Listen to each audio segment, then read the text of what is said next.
Awaken your spirit, chosen ones. The moment you stop asking for permission, reality starts negotiating with you instead. Most people never reach that moment.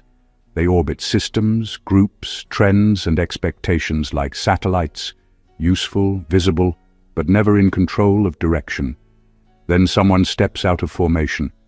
No announcement, no rebellion speech, just a quiet refusal to keep moving where everyone else is going. That's when things get strange. Not mystical, structural. Because systems are built to reward compliance, not independence. When someone exits the script and still moves forward, the system has to respond. Here's a grounded fact most people don't like to admit. Almost every major shift in culture, business, science, or power came from individuals who worked alone far longer than anyone applauded them. Not because they hated people, but because clarity doesn't survive committee meetings. Progress usually starts with one person thinking uninterrupted for an uncomfortably long time. History later calls it vision. At the time, it just looked like isolation. Going solo isn't glamorous. It doesn't come with theme music or instant recognition. It comes with long stretches of silence, self-doubt, and doing the work without witnesses. And yes, sometimes it comes with the awkward moment where people ask what you're doing, and you don't even have a neat answer yet. That's the part nobody posts. But here's the twist, and this is where it gets interesting. When you keep moving without external reinforcement, something flips. Your decisions get sharper. Your tolerance for nonsense drops. Your internal compass gets loud. And oddly enough, opportunities start rearranging themselves around you. Not because you chased them, but because you became precise. Also, quick humor break. This is usually the stage where people say, "You've changed," as if growth is a software bug and not the entire point. This isn't about being special. It's about being uncompromised. And when someone goes solo and doesn't collapse, reality does what it always does with consistency and courage. It adjusts. Sometimes it even crowns it. Number 1, you went solo because consensus would have made you smaller. There comes a moment when you realize that agreement has a price. It's subtle at first. You notice your ideas getting trimmed to fit the room. Your instincts get softened so they don't make anyone uncomfortable. Your thoughts start sounding familiar, not because they're true, but because they're acceptable. Consensus does that. It doesn't argue with you, it slowly edits you. Going solo wasn't about rebellion or ego, it was about survival. You understood, maybe without words, that staying would cost you something you couldn't afford to lose. Not status, not comfort, yourself. When too many voices shape one direction, the sharp edges disappear. And those edges were the very things that made your thinking effective. Groups reward alignment, not depth. They move at the speed of agreement, not insight. You saw that staying meant repeating what already worked, instead of building what hadn't existed yet. Consensus prefers predictable outcomes. You were heading toward something untested, and that made people uneasy. Not because it was wrong, but because it couldn't be controlled. So you stepped away, and suddenly decisions became heavier. There was no one to blame, no one to hide behind, no one to vote your responsibility away. Every choice carried weight. That pressure didn't shrink you, it revealed you. Alone, your thinking had to stand on its own legs. Weak ideas collapsed quickly. Strong ones survived without applause. You also learned that most people aren't afraid of being wrong. They're afraid of being alone while they're right. Consensus offers cover. It spreads risk, so no one feels fully accountable. You chose the opposite. Full ownership, full consequence. That's not comfortable, but it's honest. And here's the part few admit. Once you stop needing agreement, your mind gets quieter, clearer. You're no longer negotiating every thought. You're refining it. That clarity compounds. Over time, it shows in how you move, decide, and build. You didn't go solo to stand out. You went solo because shrinking was no longer an option, and consensus was quietly asking you to do exactly that. Number 2, you stopped negotiating your identity for belonging.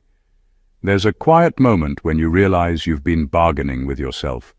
Not out loud, not dramatically, just small trades you make every day. You hold back an opinion so the room stays comfortable. You adjust your tone so you don't sound too much. You downplay what matters to you because it doesn't match the mood. None of it feels dangerous at first, but over time it adds up. You're present, but not fully there. Belonging, when it comes with conditions, slowly teaches you to perform. You start reading faces instead of trusting your instincts. You measure your words before you believe them. The real problem isn't rejection, it's distortion. You begin to forget which parts of you are genuine and which ones were edited for approval. Stopping that negotiation was a turning point. It didn't come from confidence, it came from exhaustion. You got tired of translating yourself into something easier to digest. You realized that every time you compromised your identity to fit in, you were training people on how to treat you, and the lesson they learned was that your boundaries were flexible. When you stopped adjusting, some connections loosened. That wasn't loss, it was correction. Relationships that only worked when you were smaller couldn't survive when you stood normally. What remained was fewer, but real. Honest interactions replaced polite ones. Silence replaced performance. And strangely, that felt like relief. This shift also changed how you saw yourself. You stopped outsourcing your self-worth to reactions. Approval became optional, not essential. You could disagree without panic. You could stand alone without feeling exposed. That internal steadiness didn't make life easier, but it made it cleaner. Belonging used to feel like safety. Now it felt like alignment. You weren't trying to be accepted anymore, you were trying to be accurate. That difference matters. When you stop negotiating who you are, you stop leaking energy. Your presence becomes solid. People sense it, even if they can't explain it. And while not everyone stays, the ones who do aren't there for a version of you that needed permission to exist. Number 3. You learned faster alone than others do in groups. Working alone changes the game. There's no one to soften your mistakes, no one to explain away what you didn't see, no one to cushion the impact of a wrong move. Every failure hits directly, every insight lands without translation. The learning curve becomes brutal but precise, sharpening your instincts faster than any group ever could. In groups, knowledge is diluted, ideas are negotiated down, and progress often feels slower because compromise is built into the system. Alone, there's no compromise. The lessons are raw, and they stick. Alone, you are forced to confront the uncomfortable truths that others might politely ignore. Weak points, blind spots, and faulty assumptions no longer hide behind collective noise. You can't blame someone else for a misstep, and you can't co-opt someone else's credit for a breakthrough. That pressure, though intense, develops a kind of intellectual muscle that is impossible to build in comfort zones. Every decision becomes a mirror, reflecting your real strengths and weaknesses. Over time, this relentless clarity rewires how you think, act, and react. You also learn the art of focus. Alone, distractions are internal, not external. There's no group energy to ride, no social momentum to lean on. You must generate your own drive, your own standards, your own metrics of success. That self-reliance trains you to execute without external validation, to trust your judgment even when no one else does. Ideas evolve faster because they're unfiltered. Mistakes are corrected faster because they can't be hidden, postponed, or justified. The speed of learning alone is exponential, not linear. And here's the hidden reward. Independence breeds confidence. Once you've mastered a skill, solved a problem, or created something alone, you realize no group can make or break your capacity. The knowledge that your competence is yours and yours alone changes the way you navigate every interaction, every challenge, and every opportunity. You start moving with a quiet certainty because the universe has already tested you in solitude and you survived. Number 4, you realized approval is a tax on originality. Approval is seductive. It promises comfort, acceptance, and a sense of being seen. At first it feels harmless, sharing ideas, conforming to expectations, softening edges so others don't flinch. But over time, it accumulates like a hidden tax. Every compliment, every nod, every reassurance comes at a cost. To earn it, you compromise a fraction of yourself, edit your thinking, or quiet a part of your voice.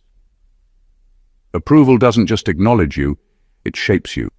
The more you chase it, the more your originality shrinks. You discovered that standing out is expensive, not because of resistance, but because people unconsciously resist what they don't understand. And when you tried to make your ideas digestible, palatable, or safe, you started paying the invisible tax. Every tweak to avoid criticism, every adjustment to gain applause, diluted the edge that made your work unique. What started as small concessions eventually became a habit, and habits, once formed, quietly define who you are. Approval isn't free. It demands conformity. Breaking that pattern is disorienting. You notice the silence first. People stop clapping. They stop echoing your ideas. That's the price of originality. The world doesn't immediately celebrate it. But once you stop seeking validation, something remarkable happens. Decisions are made faster. Ideas develop in full form without compromise. Execution becomes fearless because you no longer calculate the reaction of others. You learn that the only permission that matters is your own. That clarity liberates you in a way applause never could. Eventually, the universe starts responding differently. Approval may have been a tax, but independence is compound interest. The edges that were once shaved off for comfort now define your presence, your work, your influence. You realize the cost of chasing applause is small compared to the cost of losing yourself. Originality, unshielded by consent, becomes magnetic. People notice not because you sought it, but because your authenticity cannot be ignored. That's when you understand the unspoken rule. The moment you stop paying for approval, you start earning in ways no one can tax. Number 5. You stopped explaining yourself to people committed to misunderstanding you. There's a kind of exhaustion that comes from repeating yourself to people who aren't listening to understand, but listening to react. Every clarification, every defense, every carefully chosen word feels heavier than the last. You start noticing patterns. Some minds are not bridges but walls, built not to meet ideas halfway, but to block them entirely. At first, you keep trying, thinking patience or charm will help, until one day you realize nothing changes. The effort doesn't illuminate understanding, it only prolongs frustration. Stopping the explanations isn't arrogance, it's efficiency. Every word you no longer waste on people determined to misinterpret becomes energy reclaimed for growth, creation, and focus. You begin reserving your voice for situations where it actually lands, where it can create impact instead of noise. The clarity you gain from this is sharp and liberating. You start noticing who genuinely engages and who only pretends to listen. You learn that your presence doesn't require constant justification. And here's the hidden power. When you stop trying to translate yourself to fit the expectations of others, your own voice gets stronger. You trust your own interpretation of events, your own conclusions, your own instincts. You realize the need to justify disappears because self-assurance replaces dependency on validation. The act of withdrawal from meaningless explanations doesn't isolate you, it focuses you. It sets boundaries that command respect, not compliance. There's also a subtle transformation in how others respond. Some will try harder to engage when they see you've stopped over-explaining.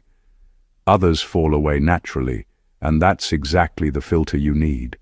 You begin noticing that when you stop defending, your actions speak louder than words ever could.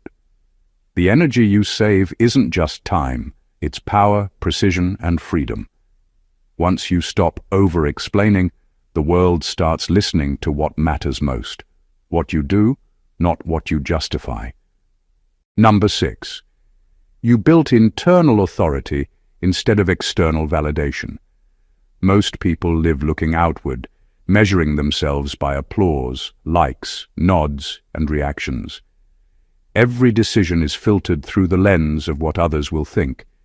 It feels safe, but it's a trap. External validation is fragile, temporary, and often dishonest. The moment someone stops clapping or someone else sets a new standard, your confidence wavers. You realize that relying on that kind of approval is like building a house on sand. It might look solid for a while, but it won't survive a storm. So you turned inward. You began creating your own standards, your own metrics, your own authority. Every choice became a test of your own judgment, not someone else's opinion. You measured results by accuracy, by impact, by whether you could sleep at night, knowing you did it the way you believed was right. That shift was subtle at first, almost imperceptible, but its effect was profound. Where once you looked outward for permission, now you became the arbiter of your own competence. Internal authority doesn't seek applause. It doesn't wait for recognition. It is quiet, precise, and unshakable. It allows you to act decisively even when the world doubts you. You learn that consistency and judgment matter far more than consensus, and the freedom that comes from this is immense. You are no longer swayed by the highs and lows of external feedback. You trust your processes, your instincts, and your decisions because they have proven themselves in solitude. The world responds differently when you operate from internal authority. People sense it even if they can't name it. They notice confidence that isn't performative, influence that isn't borrowed, and decisions that don't require permission. You are no longer playing in the expectation of others. You are setting the pace, the standard, and the direction. That kind of self-governance doesn't just change how others see you, it changes how you move, act, and exist. You've become your own crown, your own validation, and that is far more powerful than any external approval could ever be. Number 7. You became predictable to yourself, not to others. There's a profound power in knowing exactly who you are, what you stand for, and how you respond, without anyone else's influence. When you reach that point, your actions stop being reactions and start being deliberate. Most people live in a loop of external prompts. What will others think? How will they respond? What is expected? Their lives are full of compromises and adjustments because they are constantly trying to be predictable to everyone else. You did the opposite. You made yourself predictable to yourself. Being predictable to yourself means consistency in decisions, thought, and integrity. You no longer allow mood, peer pressure, or fleeting opinion to dictate your moves. You know what your standards are, and you meet them relentlessly. You know your principles and follow them even when it's inconvenient or uncomfortable. That internal consistency is invisible to the world, but impossible to ignore in its effects. Others may see chaos, unpredictability, or brilliance, but you operate from an internal rhythm that never falters. This predictability to self brings clarity. You stop overthinking every interaction because your choices are grounded in your rules, not in how others might interpret them. The energy you once spent performing or justifying yourself is now redirected toward mastery, creation, and movement. You act with intent, not reaction. You make decisions quickly and confidently, because you trust the process you've designed for yourself. And here's the secret twist. The world finds you unpredictable because it cannot map your internal logic. When people can't predict you, they start paying attention. Influence isn't something you seek.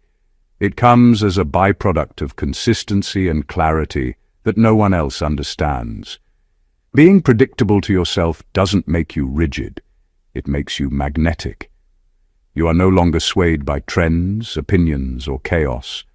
Your own judgment is your anchor, your compass, and your force. Others may wonder, strategize, or speculate about you, but inside, you already know your next move. That quiet certainty becomes a crown in itself. Number 8.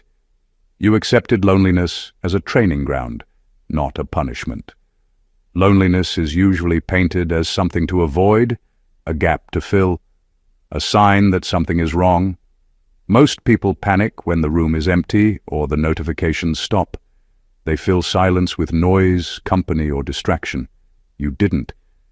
You stared at it, sat with it, and let it teach you. Loneliness isn't a void, it's a mirror. When you accept it as a teacher rather than a curse, it reveals the cracks in your thinking, the assumptions you hide behind, and the weaknesses you often ignore. Alone, you face every decision without shortcuts. There is no one to share blame, no one to soften consequences, no one to distract you from responsibility. That pressure, unbearable to most, becomes a sharpening tool. Every choice, every mistake, every success is fully yours. The lessons land harder, but they land cleaner. Over time, you develop instincts that are unshakable because they have been tested in solitude, not consensus. Loneliness also teaches clarity. Without constant input or noise, you start to distinguish what truly matters from what only feels urgent. You prioritize better. You think deeper. You discover ideas and solutions that are invisible in the chatter of a crowd. What feels like isolation is actually concentration at its most potent. It's a space where your judgment can evolve without interference, and your creativity can breathe without compromise. The world eventually notices the result. People sense the discipline, the depth, and the quiet intensity that comes from someone who has been trained by their own company. You stop needing constant reassurance or approval because you've learned to navigate life with nothing but yourself and your own understanding. That's when independence becomes undeniable. Loneliness isn't a punishment, it's a forge. And when you emerge, it's clear. Solitude has crowned you with insight, resilience, and power that few ever attain, precisely because most flee from what you embraced. Number 9. You stopped confusing potential with progress. For a long time, you might have been fooled by the noise of possibility. Talent, ideas, and ambition look impressive from the outside, and it's easy to mistake them for actual movement. People celebrate potential because it's easy, because it's safe, because it doesn't demand accountability. You noticed how much time is wasted applauding what could happen instead of focusing on what is happening. You realized that potential is a promise without proof, a shadow without substance, and chasing it often keeps people from building anything real. Progress, on the other hand, is undeniable. It doesn't need hype. It doesn't need reassurance or approval. Progress is action that leaves a mark, decisions that move reality forward, and results that can't be ignored. You stopped letting yourself be distracted by the shine of ideas that were never executed. You measured people and yourself by output, not imagination. That's a brutal but liberating standard because it demands honesty. You can't hide behind what you could be. You have to confront what you are doing. This shift changes everything. You stop tolerating excuses from others and yourself. You stop investing time in theories without application. Every effort is scrutinized by reality, not expectation. You become uncomfortable with half measures because they no longer fool you. You learn to act with focus, urgency, and clarity because you understand that the world rewards completion, not aspiration. The effect is subtle at first, but unmistakable over time. People start noticing who consistently delivers, who can translate ideas into outcomes, who doesn't just talk, but builds. Your own confidence grows because you've removed illusion from judgment. You see things as they are and respond accordingly. Potential becomes irrelevant because you operate in results, not promises. That mindset separates the crown from the crowd. While others are trapped in the fantasy of what could be, you are already shaping what is, and that is the difference between spectators and forces that can't be ignored. Number 10. You outgrew environments without announcing it. Growth is rarely loud. It doesn't always come with fanfare or visible milestones. Often, it happens quietly, almost imperceptibly, until one day you realize the environment you once fit in no longer accommodates who you've become. You didn't make a statement or demand recognition. You simply evolved. And the space around you, once familiar and comfortable, started feeling smaller, constrained, like it couldn't contain your thinking, your ambition, or your rhythm. That's the subtle power of true growth. It outpaces expectation before anyone even notices. Outgrowing an environment isn't about superiority, it's about alignment. Some rooms, relationships, and systems are only equipped for versions of yourself that existed in the past. Staying in them requires compromise, adjustment, and a constant shrinking of ambition. You refused that. Instead, you moved forward naturally, silently, without fanfare. You didn't announce that you were leaving behind old limits. You simply stopped bending to them. The people who noticed were often surprised, even confused. They didn't see the transformation that happened in private, the hours of thought, discipline, and decision-making that quietly reshaped you. The beauty of this process is that it preserves dignity and focus. You didn't burn bridges or broadcast dissatisfaction. You didn't need approval to grow, nor did you seek validation for outgrowing the familiar. By simply existing at your evolved pace, you demonstrated what others can rarely emulate: self-driven evolution. It's invisible in the moment, but unmistakable over time. And here's the reward. The universe responds to those who grow silently. New spaces, opportunities, and people begin to align naturally with your upgraded version. What no longer fits falls away without drama. What remains or arrives is calibrated for the scale you now operate on. That quiet outgrowth, unnoticed by most, is a declaration stronger than words. You don't need permission to evolve, and no environment, however familiar, can contain what you are becoming. Number 11. You learned that being different isn't rare, being consistent is. Everyone thinks standing out is about being unusual, about being flashy, loud, or unpredictable. That's the surface-level idea of uniqueness, and it's everywhere. But real influence, the kind that changes outcomes and draws attention without effort, comes from consistency, not novelty. You discovered that being different is easy. Almost anyone can shock, surprise, or provoke. What's hard, and what truly separates people, is showing up the same way, making the same decisions, and maintaining the same standards over time, especially when no one is watching. Consistency is invisible to the untrained eye. It doesn't demand applause, likes, or acknowledgement. It is silent, relentless, and patient. People get distracted by sparks. They overlook the slow burn. But you learned that the slow burn is what accumulates power. While others chase trends, reactions, and temporary attention, you keep refining your craft, executing your plan, and holding your ground. Over months and years, that repetition compounds, producing results that aren't flashy but undeniable. People start noticing not because you sought attention, but because your outcomes cannot be ignored. Consistency also builds credibility. It creates trust without promises or explanations. When you act reliably, with integrity and focus, people start measuring you against reality, not rhetoric. You don't have to justify your methods or entertain curiosity. Your track record speaks for itself. That kind of reliability, paired with the courage to operate differently from the crowd, is magnetic. It turns what might look like simple perseverance into a kind of quiet authority.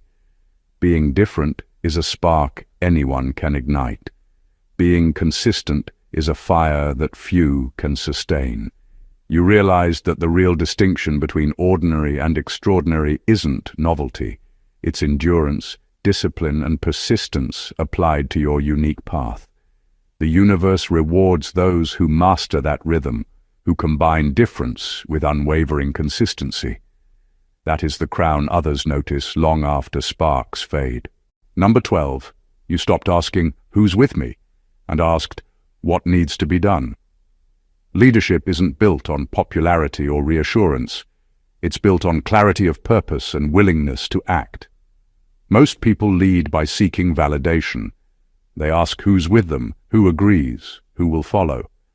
That approach is safe, but it's also weak. It puts energy into convincing others instead of solving problems. You realize that asking for alignment before action delays progress and compromises your authority. The moment you shifted your question from "who supports me" to "what must be done," everything changed. This shift forced you to take responsibility in a way most people avoid. Decisions are no longer contingent on approval or consensus. They are rooted in necessity and intelligence. You act because the work exists, because the problem demands attention, because the results need to happen. That focus removes distractions, forces clarity, and turns effort into momentum. People may follow later, but they follow the outcome, not the invitation. Leadership becomes a function of action, not persuasion. You also learned that this approach breeds respect that can't be feigned. When you operate from necessity, competence, and decisiveness, others can't manipulate or question your authority without first matching it. You stop wasting energy on optics and start investing it in impact. Your time is spent doing, learning, and refining instead of convincing, negotiating, or seeking reassurance. And here's the subtle but powerful effect. By focusing on what needs to be done rather than who is on board, you cultivate independence and resilience in yourself and others. People are inspired not because they were invited, but because they saw what commitment looks like. You create standards, not followers. You build systems, not approval. Your influence grows quietly but forcefully, rooted in competence rather than charm. The universe responds to clarity and decisiveness. By asking the right question, what needs to be done, you stop chasing support and start commanding outcomes. That is how leaders are crowned, not by who applauds, but by who sees results they cannot ignore. Number 13. You understood that resistance is evidence, not opposition. Resistance is usually taken as a sign to stop, to retreat, or to question your path. Most people see pushback, doubt, or obstacles and interpret them as proof that they're on the wrong track. You learned something different. Resistance is not a signal of failure. It's a signal of significance. The harder it pushes against you, the more weight your choices carry. The universe rarely tests what is irrelevant, and resistance is often the universe's way of measuring your resolve. When you internalized this, every challenge began to change shape. Obstacles were no longer annoying interruptions or reasons to second-guess yourself. They became confirmation that you were moving in the right direction. Resistance forced you to refine your approach, clarify your thinking, and strengthen your execution. What looked like opposition to others was actually a training ground for precision, patience, and persistence. You began to see that pressure isn't the enemy. It's the spotlight that reveals what's real, what's weak, and what can endure. This understanding shifted your energy. You stopped wasting time reacting emotionally to challenges, to criticism, or to doubt. You stopped trying to convince or force acceptance from the world. Instead, you learned to interpret resistance as feedback, raw and unfiltered, about your choices, your strategy, and your impact. Every pushback became a tool rather than a threat, a way to measure strength instead of a reason to retreat. The effect is powerful and quiet. People who persist in the face of resistance are noticed, not because they avoided friction, but because they harnessed it. By seeing opposition as evidence of progress, you stopped being swayed by comfort or consensus. You became a force that moves deliberately, refined by every obstacle, sharpened by every no, and strengthened by every challenge. Resistance doesn't stop you, it crowns you. It confirms that your path matters, and those who endure it alone emerge not only ahead, but untouchable in ways others never understand. Number 14. You weren't crowned because you were chosen. You were crowned because you endured without witnesses. Recognition is often seen as the marker of achievement, but true power is forged long before anyone notices. Most people chase applause, validation, or acknowledgement, believing that being seen is proof of worth. You learned a deeper truth. The crown doesn't come from approval or spotlight. It comes from endurance, from persisting when no one is watching, when no one cares, and when everything inside you is urging you to quit. That is where real strength is tested, refined, and proven. Endurance without witnesses is a silent crucible. Every choice, every failure, every late night spent sharpening your craft or confronting your weaknesses happens in solitude. There are no cheers to soften the blows, no pats on the back to make discomfort tolerable. The work is relentless, and the results are invisible at first. You endure because quitting isn't an option, because your integrity, vision, or standards demand it. That is courage without performance, resilience without spectacle. Over time, this unseen persistence accumulates into a force that cannot be ignored. People notice not because you sought attention, but because your results, clarity, and authority emerge fully formed, undeniable, and uncompromised. Those who endure in silence carry a weight and precision that the applause-driven never achieve. The crown, in essence, is less about selection and more about transformation, the transformation that happens when discipline, patience, and courage operate away from recognition. And here's the subtle brilliance. Enduring without witnesses teaches a kind of freedom few ever experience. You act, learn, and grow without dependency on opinion or validation. Your confidence is internal, unshakable, and untransferable. By the time the world notices, the crown isn't granted. It's a reflection of the fact that you have already claimed it through silent mastery. Endurance alone separates those who are chosen from those who earn it. The throne doesn't need observers. It only demands that you persist, refine, and rise unseen until the world has no choice but to recognize what has already been earned. The journey of going solo is not about spectacle, applause, or borrowed recognition. It is about quiet mastery, relentless self-reliance, and the courage to trust your own path when no one else does. It is about refusing to shrink for consensus, stopping the endless negotiations of your identity, and learning faster, deeper, and sharper in solitude than the crowd ever could. It is about trading approval for authenticity, turning resistance into evidence, and transforming loneliness into a training ground that shapes clarity, discipline, and resilience. True power doesn't come from being chosen. It comes from enduring without witnesses, from building internal authority, from taking action because it must be done, not because anyone is watching. It comes from understanding that consistency outweighs flashes of difference, that progress outweighs potential, and that the world only notices when you have already mastered yourself.